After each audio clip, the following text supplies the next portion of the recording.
Okay, 6.5, logarithmic properties. This is very much a section that is kind of building into the next section. So you might kind of be thinking, okay, I kind of get why or how this works, why we're able to put things together and take them apart, but I don't understand why we're doing them. Well, we're going to use them heavily in the next section. So this is kind of an introduction.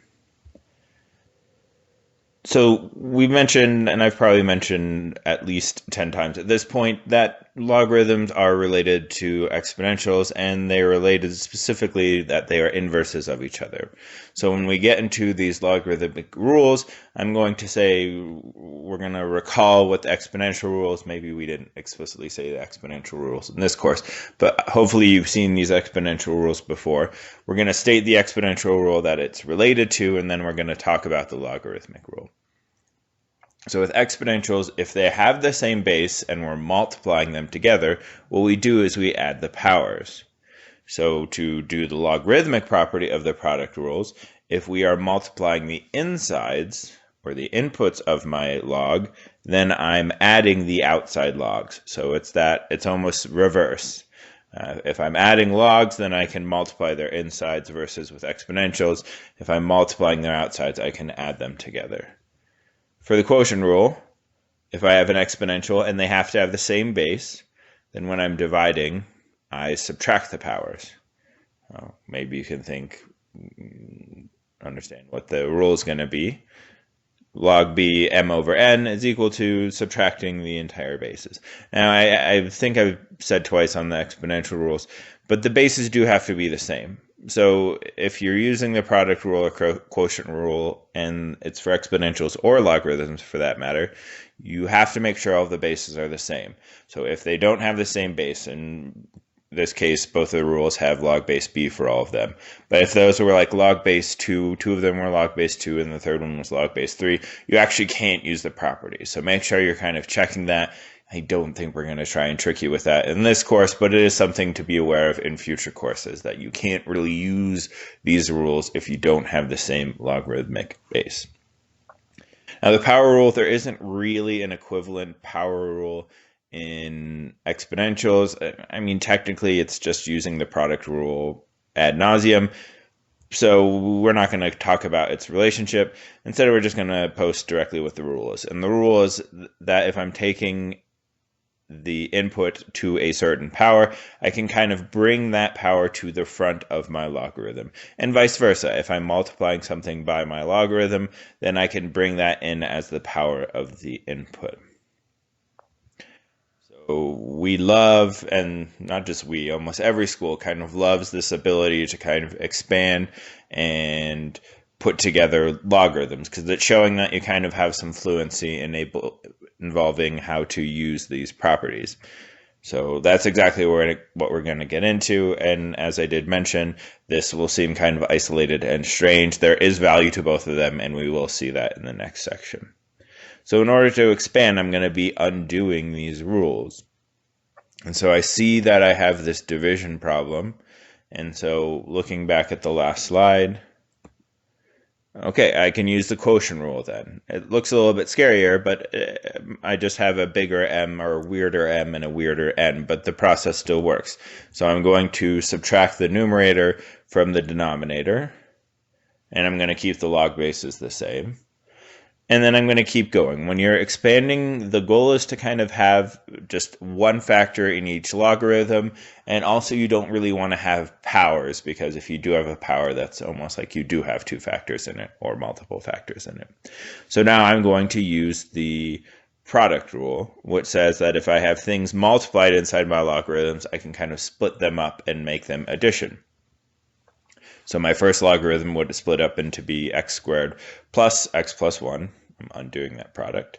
And my second log would become log base 3 of 3 plus log base 3 of x minus 1. And it's important to put that in parentheses because you're subtracting that entire log.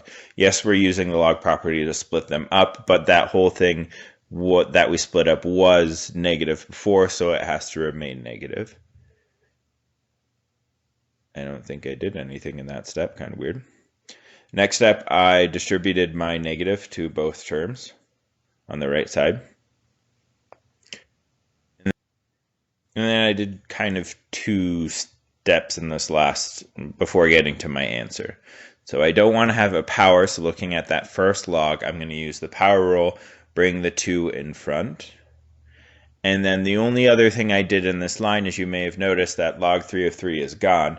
And that's because I think it was 2 lectures or maybe 3 lectures ago, we saw that if the log base matches the input, that's just equal to 1.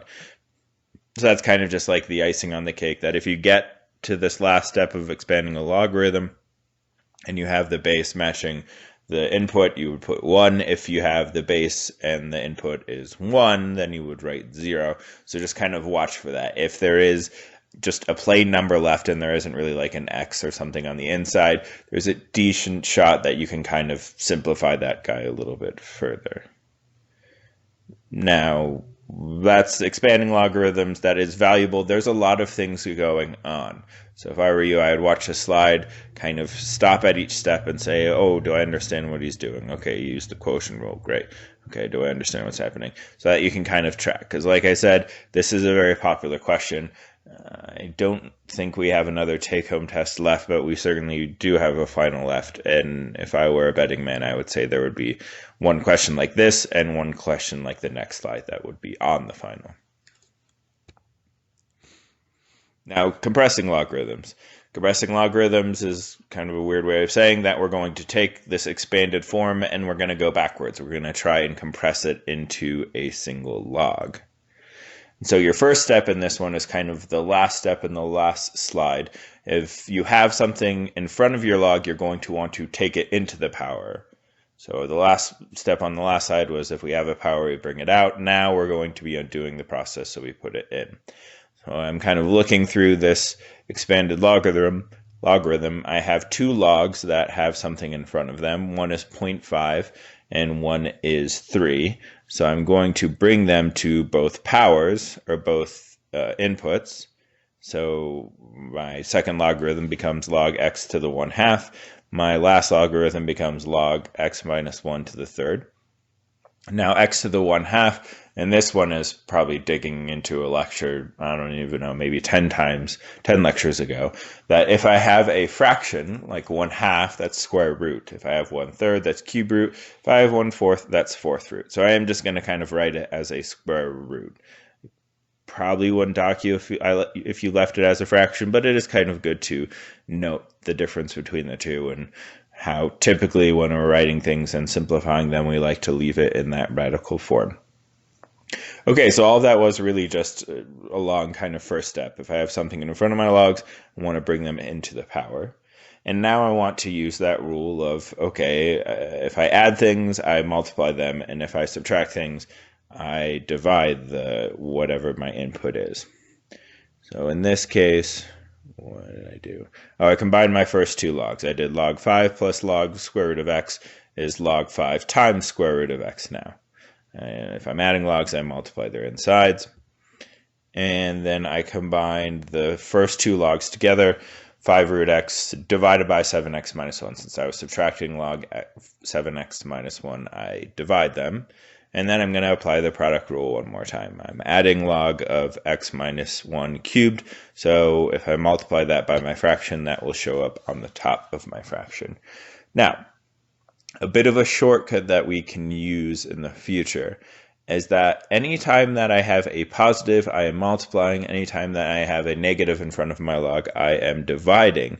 So really I could have looked at, let's see, line 3 there, and seen, okay, everything that is positive is multiplication, everything that's negative is division. So anything that is positive is actually going to show up on the top of my fraction, and anything that is negative is going to show up on the bottom of my fraction. So that kind of could have saved us a couple steps by just looking at line 3 and saying, okay, 5 times root x times x minus 1 cubed, because those are all positive, and that's going to be divided by 7x minus 1.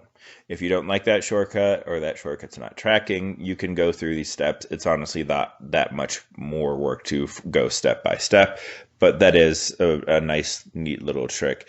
And that's also not a bad trick to kind of do in the reverse as well, that if you are expanding this logarithm, anything that is on the bottom of your fraction should have a negative in front of it when in its expansion, and anything that is on the top of the fraction should have a positive log, or positive sign in front of the logarithm.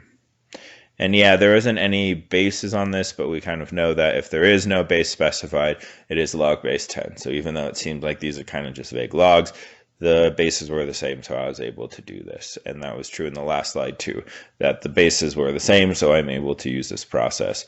But be aware of maybe sometime in the future, especially if you're going into calculus, there might be a case where you have to check to make sure that the bases are the same. Or maybe you have to combine two separate logs. Change of base, we actually talked about this, I think 2 lectures ago, but we didn't actually get into using this. So how change of base works is, yeah, this day and age we have fancy enough calculators that we can kind of just throw in logs and we don't need to worry about it. But some of the older calculators or the older graphing calculators only have log or ln as a log button. So in order to evaluate it, you would have to use the change of base formula, which says if I have a log base 5 of 100, that's the same thing as log of 100 over log of 5. Or it's, did I write it? Yeah, or it's the same as ln of 100 over ln of 5. Either of those are fine. You could throw them in your calculator. You would evaluate to get 2.86. That's the end of this section.